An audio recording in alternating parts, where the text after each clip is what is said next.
नमस्ते नमस्कार, मैं राजीव। विज्ञान में आज से सीरीज चल रहा है, वो सीरीज को देखना ना भूलिएगा। Chemistry, physics, biology expose test का नाम से ये सीरीज है और हम लोग सीरीज 30 कर दिया हूँ। 30 क्वेश्चन डेली प्रैक्टिस होगा। पहला क्वेश्चन आपके स्क्रीन पर आ चुका है और आप क्वेश्चन देख रहे होंगे। परमाणु, ये परमाणु है और इसके छोटे कण को क्या कहते हैं? तो इसके छोटे कण को सभी लोग जानते होंगे कि परमाणु ही कहा जाता है। Option number be the right answer. परमाणु के बारे में आपको और बता दें, परमाणु के बारे में 2-4 पॉइंट आपको जानना जरूरी भी है। आइए थोड़ा सा इसका एक्सपोज हम लोग करते हैं। क्या होता है परमाणु? देखिए, ये परमाणु है, इसके बीच में जो पार्ट देख रहे हैं इसको कहते हैं न्यूक्लियर और इसके बाहरी वाला पार्ट को कहते हैं न्यूक्लियस, सेल। और न्यूक्लियर यानी कि नाभिक का खोज रदरफोर्ड ने किया था और बोर ने कक्षा के बारे में बताया था। यहाँ पर इलेक्ट्रॉन कक्षा चक्कर लगाते हैं, ये भी आप जानते होंगे। अगला क्वेश्चन लाएंगे और भी डिटेल के साथ पढ़ाया जाएगा, आप टेंशन मत लीजिए। जल का रासायनिक सूत्र आप लोग जानते होंगे, ये मात्र H2O होता है और इसका परमाणु भार 18 होता है, याद रखना 18। समझे? भारी जल का सूत्र भी याद रख लीजिए, D2O होता है, ये भी याद कर लीजिएगा, ठीक है। अब है नील लिटमस के बारे में। दोस्तों आपको एक बात पता चला, ये देखिए ऐसे, और यहाँ पे अगर बात कीजिएगा तो बीच में है 7। इधर वाला सब जो होता है इधर एसिड और इधर बेस। आप देखिए, दाएं ओर बेस है, बाएं ओर एसिड है। आप देख लिए, आप समझिए। कहता है नीले लिटमस को किस रंग में बदलता है? तो भैया अम्ल जो है नीले लिटमस को लाल में बदलता है, तो आप जानते होंगे। और अम्ल का पीएच मान 0 से लेकर 7 के बीच ही होता है, याद रखिएगा। HCl का पीएच मान 1.5 होता है, याद रखना है। 1.5 कहीं 1.6 लिखा रहता है। चलिए, ऑक्सीकरण में क्या होता है? बहुत अच्छा क्वेश्चन।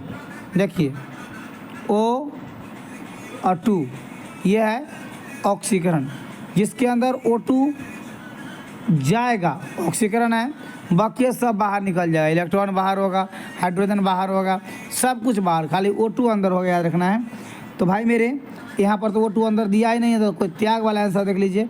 एकदम सही, ये हो गया आपका इलेक्ट्रॉन त्याग वाला, यानी आपका option number be the right answer, याद रखना है। अगला सवाल कहता पीएच का मान 7 होने पर, अभी आपको मैंने बताया था कि ये पीएच स्केल ले लीजिए। अब बीच में अगर कर दे यहाँ पर 7 है तो उदासीन हो जाएगा, तो हमारा उत्तर भी क्या हो जाएगा? C4 उदासीन हो गया। और ये इसमें आपको H2O जो है उदासीन ही है, H2O याद रखिए, उदाहरण याद रखिएगा। सबसे हल्का तत्व की बात करेंगे दोस्तों, तो देखिए सबसे हल्का तत्व की बात करते हैं। आप ही जानते हैं यहाँ पर हीलियम भी दिया है, हाइड्रोजन भी दिया है, ऑक्सीजन भी दिया है और नाइट्रोजन भी दिया है। सभी का सूत्र जानते होंगे आप लोग। चलिए अब देखते हैं कौन हल्का तत्व होता है। सभी लोग को दिमाग में आता होगा हीलियम में, हाइड्रोजन में कौन होगा? तो प्यारे स्टूडेंट, आपका आंसर हमेशा से हाइड्रोजन था, हाइड्रोजन है और हाइड्रोजन ही रहेगा, क्योंकि हाइड्रोजन का 1 होता है, 1 भार, और हीलियम का 4 होता है, ठीक है। चलिए हाइड्रोजन के बारे में बताइएगा। हाइड्रोजन गैस कहाँ भरा जाता है? आने वाला ईंधन है। चलिए और आगे बढ़ेंगे। अब कुल गैस की संख्या अगर आपको याद नहीं होगा तो लिख लीजिए। धरती पर कुछ 11 गैस है और नोबेल गैस जो होते हैं वो भी लिख लीजिएगा। किसी भी रासायनिक अभिक्रिया में भाग नहीं लेते हैं। चलिए 7वां नंबर क्वेश्चन पर आ जाइए। क्या कह रहा है भाई? आवर्त सारणी जनक किसे कहा जाता है? अगर बात करेंगे तो ऐसा है, ये हमारा आवर्त सारणी है और S block, E block, D block और नीचे रहता है F ब्लॉक, ये आप लोग जानते होंगे। हमारा बात करता है आवर्त सारणी के जनक किसे कहा जाता है, कौन है इसके पिताजी? अभी तक 118 आवर्त सारणी में तत्व लिया गया है, परमाणु क्रमांक के आधार पर सजाए हैं। मेंडलीव जी परमाणु भार के आधार पर सजाए थे और मोसले सजाए थे परमाणु क्रमांक। तो मेंडलीव अगर उत्तर में है तो देख लीजिए, एकदम सही है, डी सही आंसर। और याद रखिएगा धातु जो होता है 78% आवर्त सारणी में धातु होते हैं। और आपको एक बात और बताते चले, आवर्त सारणी की चर्चा चली है समूह में, यह हमारा समूह होता है खरा वाला, और ये जो नीचे होते हैं ऐसे, इसको हम लोग आवर्त या पीरियड कहते हैं, याद रखिएगा। और समूह में बात कीजिएगा तो इसका 18 संख्या होती है और आवर्त का संख्या 7 होती है। ठीक है, चलिए आगे बढ़ेंगे। सभी प्रश्न के थोड़ा थोड़ा अभ्यास कराते चलते हैं, प्रैक्टिस कराते चलते हैं आप लोगों को। सवाल उठता है कि NaCl किसका रासायनिक नाम है। देखिए बात करते हैं Na और Cl का, तो Na और Cl, Na पर प्लस चार्ज होता है, Cl पर माइनस चार्ज होता है, ये आयनिक बंधन बनाती है, समझ गए होंगे आप लोग। और इसका नमक होता है, सूत्र इसको B4 बॉल हो जाएगा। और NaCl का जो बॉन्ड बता दिए, ये एक इलेक्ट्रॉन इसको देता है, ये एक इलेक्ट्रॉन इसे लेता है, ये दाता है और ये ग्राही है, ये भी याद रखना है। अगला क्वेश्चन आप लोगों के सामने बहुत अच्छा। CO2 गैस चूने पानी को कैसा कर देता है, दूधिया कर देगा। तो option number C right answer. Electron की खोज, हाँ याद रखिएगा, कैथोड किरण पर इलेक्ट्रॉन की खोज हुआ था। इलेक्ट्रॉन की जब बात करते हैं तो ऐसे इसमें यहाँ से बहुत सारे कण छोड़ा गया था और यहाँ पर ZNS लगा दिया गया था, आप लोग जानते होंगे। तो ये कैथोड किरण से इलेक्ट्रॉन की खोज हुआ था, J.J. थॉमसन ने इसका खोज किया था। इलेक्ट्रॉन का भार की बात कीजिएगा तो याद कर लीजिएगा -31 होता है kg। और अगर इसका बात कीजिएगा कि इसका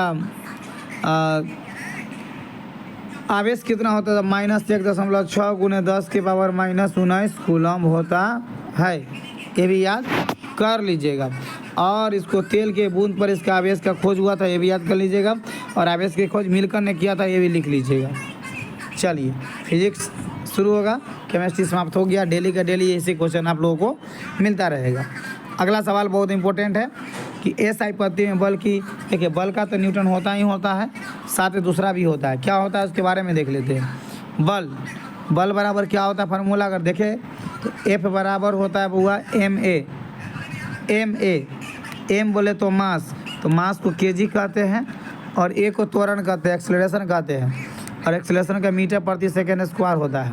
तो बन गया ना kg × मीटर प्रति सेकेंड स्क्वायर। ये दूसरा इसका SI मात्रक हो सकता है और होता भी है। बल सदिश राशि है, याद रखिएगा। और बल हमेशा दो वस्तु के बीच में लगता ही लगता है, ये भी आप इसको याद कर लीजिए। बल एक होता है संपर्क बल, एक होता है असंपर्क बल, ये भी याद कर लीजिएगा। और भी डिटेल आपको मिलेगा, थोड़ा कम डिटेल इसमें किया जा रहा है। अगला सवाल, प्रकाश की गति। देखिए प्रकाश की गति जो है ये मीटर प्रति सेकेंड की बात करेंगे तो ये ऑप्शन नंबर A सही हो जाएगा। क्या ये तो सही है है, और किलोमीटर लगा दे तो आपका C भी सही है। तो ऑप्शन नंबर हम लोग के हिसाब से D इधर राइट आंसर, आप D मारिएगा। और प्रकाश की बात करते हैं, प्रकाश की गति को रोमन ने खोजा था। ये सीधा रेखा में गमन करती है, अनुप्रस्थ होता है। प्रस से प्रकाश, प्रस से अनुप्रस्थ याद रखना है, तरंग होते हैं इसके अंदर।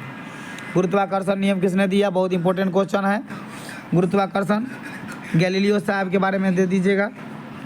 और गुरुत्वाकर्षण को अगर G के वैल्यू कीजिएगा, छोटा G का वैल्यू 9.8 और बड़ा G का वैल्यू भी आपको याद है, उसका भी मान आपको याद कर लीजिएगा। विद्युत धारा का क्या कह रहा है इकाई, विद्युत धारा की बात करते हैं तो वोल्ट होता है विभव का, विभवांतर का, प्रतिरोध का ओम होता है।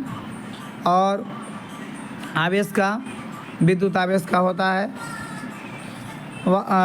एम्पियर, नहीं तो विद्युत धारा की बात करेंगे तो इसका आप लोग बताइएगा जल्दी, इसका आंसर आ जाएगा एम्पियर।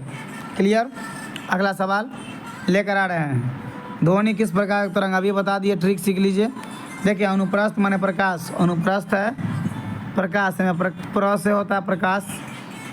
और दूसरा देखिए अनुदैर्घ्य, तो ये ध्वनि है, याद रखिएगा। एमा धातु है इसलिए धातु से मिला अनुदैर्घ्य, तो आपको आसानी से लग जाएगा ट्रिक, कोई दिक्कत नहीं होगा। दर्पण बनाने वाला प्रतिबिंब होता है, बहुत अच्छा आंसर। और ये A और C दोनों हो जाएगा, D नो ऑप्शन। ऊर्जा की बात करेंगे तो देखिए कोई भी ऊर्जा उसका ऐसा मतलब जूल ही होता है, चाहे वो गतिज ऊर्जा हो, स्थितिज ऊर्जा हो, जो भी ऊर्जा हो सबका सब ऊर्जा अदिश राशि में आता है, ये भी याद रखिएगा। चलिए 18 नंबर क्वेश्चन लेकर आइए कंप्यूटर देवी, बहुत अच्छा क्वेश्चन। 1 किलोवाट 1000। सूर्य ऊर्जा का मुख्य स्रोत कौन है भैया? अच्छा आइए बताते हैं इस पे वो कहानी।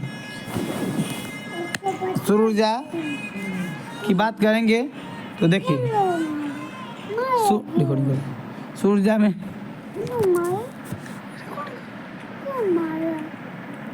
तो सूरज भगवान की बात करेंगे तो देखिए आपको सूर्य ऊर्जा क्या होता है। सूरज भगवान जी यहाँ पर आपको देखने को मिलता है और ऊर्जा वो उनसे निकलता है, चारों साइड उनसे ऊर्जा निकलता है, ये चारों साइड ऊर्जा निकलता है। सोचिए ज़रा, जब ऊर्जा निकलेगा तो क्या होगा। अगर ऊर्जा निकलेगा तो विखंडन ही होगा ना, तो ये हो जाएगा नाभिकीय विखंडन या नाभिकीय संलयन। ज़रा बताइएगा, दिमाग लगाइए। तो बात उठता है कि यहाँ पे हाइड्रोजन और हीलियम जलता है तब ऊर्जा निकलता है, तो निकलता है इसका मतलब क्या है, दोनों मिल रहा है एक दूसरे में, तो संलयन हो जाएगा। वहीं बम की बात करेंगे तो नाभिकीय विखंडन हो जाएगा, ठीक है ना। चलिए 20 नंबर आइए सवाल।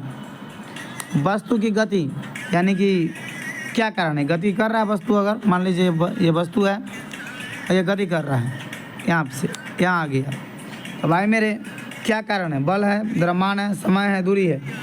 किसके कारण वस्तु की गति में परिवर्तन होता है, तो बल के कारण। ऑप्शन नंबर ए हो जाएगा। चलिए अगला सवाल लेकर आते बायोलॉजी में। आइए कंप्यूटर देवी, पहला क्वेश्चन क्या है, कोशिका। चले बुआ ये कोशिका है, इसके अंदर छोटा सा पार्ट है जो केंद्रक कहते हैं, और ये हमारा साइटोप्लाज्म है। आइए इसका खोज किसने किया था, रॉबर्ट हुक ने किया था। ये मृत का किया था, जीवित का किया था ल्यूवेन हॉक ने, ये भी याद रखिएगा। चलिए उसके बाद बात करेंगे मानव शरीर में सबसे बड़ी ग्रंथि कौन सी है। तो बहुत ही इंपॉर्टेंट क्वेश्चन है। मानव शरीर में सबसे बड़ी ग्रंथि जो है वो आपका यकृत है। ये गुलाबी रंग का होता है और ये बाइल बनाता है, जूस, याद रखिए, ये एंजाइम नहीं बनाता है। प्रकाश संश्लेषण के लिए कौन सी गैस आवश्यक है, ये लेने वाला है। तो देखिए लेने वाला CO2 है, इसका उत्तर हो जाएगा, और देने वाला O2 है, ये भी आपका देने वाला बात करेगा तो O2 ले लीजिएगा। चलिए मानव हृदय की बात करेंगे। हृदय में 2-3 प्रश्न बहुत हर बार आते रहता है, मैं आपको ट्रिक बता दूं। मानव हृदय का 4 होगा, सही आंसर है। अब देखिए आपके पास जीव जंतु कैसे कैसे हैं उस पर चर्चा देखेंगे। पानी में रहने वाला जितने भी जीव हैं, पानी के अंदर रहता है, उसके अंदर 2 चैम्बर। अब पानी या धरती दोनों पर आता है 3 चैम्बर, जो ऊपर आता है 4 चैम्बर। ये आपको कॉमन ट्रिक है, कुछ अब बात छोड़ के काम करेगा। चलिए अगला क्वेश्चन कहता है रक्त का लाल रंग, तो सभी लोग जानते हैं हीमोग्लोबिन के कारण होता है। ऑप्शन नंबर बी, इसमें कोई दिक्कत नहीं है। हीमोग्लोबिन किसको ढोने का काम करता है, अगर पूछेगा आपसे कोई तो याद रखिएगा कि हीमोग्लोबिन जो है वो O2 को ढोने का काम करता है, यानी O2 को ये क्या करता है, ढोता है। तो आप इसको भी याद कर लीजिएगा, ठीक है, ओके। अगला क्वेश्चन, DNA का पूरा नाम क्या है। वो DNA का पूरा नाम जो है, आइए कुछ DNA बता दें। ये DNA है, डीऑक्सीराइबो न्यूक्लिक एसिड कहते हैं। वाटसन एवं क्रिक ने इसका मॉडल दिया था, और खोज किसने किया था पूछेगा तो फ्रेडरिक ने इसका खोज किया था। DNA का पूरा नाम बता चुका हूँ, और ये DNA अपने जो वंशज है उसके अंदर जेनेटिक्स गुण को, मटेरियल को पहुँचाने का काम करता है। पौधे में जल परिवहन के लिए किस ऊतक पर निर्भर होता है, जल, जौ से जल और जौ से जाइलम, याद रखिएगा, तो आपको वही आंसर होने में मारने में दिक्कत नहीं होगा। चलिए अगला प्रश्न है, मनुष्य में गुणसूत्र की संख्या। गुणसूत्र की संख्या यहाँ पर 46 होगा, लेकिन जब युग्मक पूछेगा तो आप इसका उत्तर मात्र दीजिएगा 23, लेकिन सीधे पूछेगा तो मारिएगा 46। चलिए अगला सवाल, विटामिन सी का प्रमुख स्रोत क्या है। तो आप भी जानते हैं विटामिन सी का प्रमुख स्रोत जो यहाँ पर अम्ला होगा। और बात करेंगे मानव शरीर में सबसे बड़ी हड्डी की बात करेंगे तो फीमर होगी, याद रखना है। चलिए आप लोगों से मिलते हैं फिर हम अगले वीडियो में।